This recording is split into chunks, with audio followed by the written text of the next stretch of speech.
ओम त्र्यंबकम यजामहे सुगंधिम पुष्टिवर्धनम उर्वारुक्मे बंधनाम मृत्योर्मोक्षेम मामृतात्। श्री भक्तो, आज આપણે જાણીએ મહામૃત્યુંજય વિશે વિસ્તારથી તેનો અર્થ શું થાય। આજે મંત્ર છે ઓમ ત્રંબકમ યજામહે સુગંધિમ પુષ્ટિવર્ધનમ ઉર્વારુક્મે બંધનામ મૃત્યોર્મોક્ષેમ મામૃતાत्। આનો અર્થ શું થાય તેની આપણે વિસ્તારથી વાત કરીએ। શ્રી ભક્તો, તો આ જે મંત્ર છે તેની પ્રથમ જે કડી છે કે ઓમ ત્રંબકમ યજામહે સુગંધિમ પુષ્ટિવર્ધનમ। શ્રી ભક્ત, ઓમ ત્રંબકમ, ત્રંબકમ એટલે ત્રણ નેત્રવાળા, ઓમ ત્રંબકમ યજામહે જેની અમે પૂજા કરીએ છીએ તેનો અર્થ આ પ્રમાણે છે। અને ત્યાર પછી જે સુગંધિમ પુષ્ટિવર્ધનમ, જે સુગંધ જેવા પવિત્ર છે, સુગંધ આવે અને આપણને કેમ ગમે છે, આપણા આત્માને આપણી કાયાને કેમ ગમી જાય છે તેવા ભગવાન ભોળાનાથ પવિત્ર છે। સુગંધિમ પુષ્ટિવર્ધનમ જે સર્વ જીવોને વૃદ્ધિ કરે છે, જે સર્વ જીવોને સાચવે છે, તેનો મતલબ આ પ્રમાણે છે। ત્યાર પછીની કડી છે ઉર્વારુક્મે બંધનામ મૃત્યોર્મોક્ષેમ મામૃતાत्। જેવી રીતે કાકડી એમ કહેવાય કે પાકી જાય એટલે તેના છોડથી, તેની ડાળીથી જુદી પડી જાય છે, તેવી રીતે ભગવાન મહાદેવ અમને આ જે જન્મ મરણના જે ફેરા છે તેમાંથી અમને મુક્તિ આપો, પરમ ગતિ આપો, અમને એમ કહેવાય કે તમારું શરણું આપો।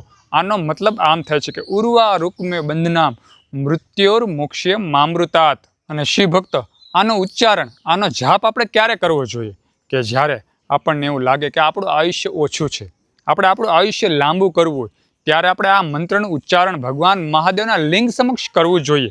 અને બીજું, જ્યારે આપણે બીમાર રહેતા હોય અથવા આપણા પરિવારમાં કોઈ પણ લોકો બીમાર રહેતા હોય ત્યારે આ મંત્રનું ઉચ્ચારણ કરવું જોઈએ, આવું સુંદર શાસ્ત્રમાં કહેલું છે।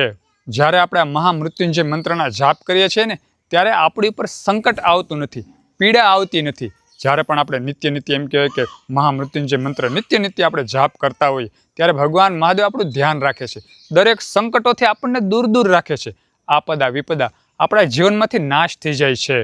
જ્યારે આપણે આ મહામૃત્યુંજય મંત્ર બોલીએ છીએ ત્યારે આપણું મૃત્યુ દૂર નથી થઈ જતું, પણ અકાળ મૃત્યુ દૂર થઈ જાય છે, તેનું ખાસ આપણે સમજવું જોઈએ।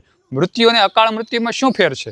મૃત્યુ તો દરેક જીવનું લખેલું જ હોય છે, જેનો જન્મ છે તેનું મૃત્યુ આ ધરતી ઉપર નિશ્ચિત છે, પણ જે અકાળ મૃત્યુ છે, જે ઓચિંતાનું એમ કહે કે આપણું મૃત્યુ લખાયેલું ન હોય છતાં પણ મૃત્યુ આવી જાય છે તેને અકાળ મૃત્યુ કહે છે।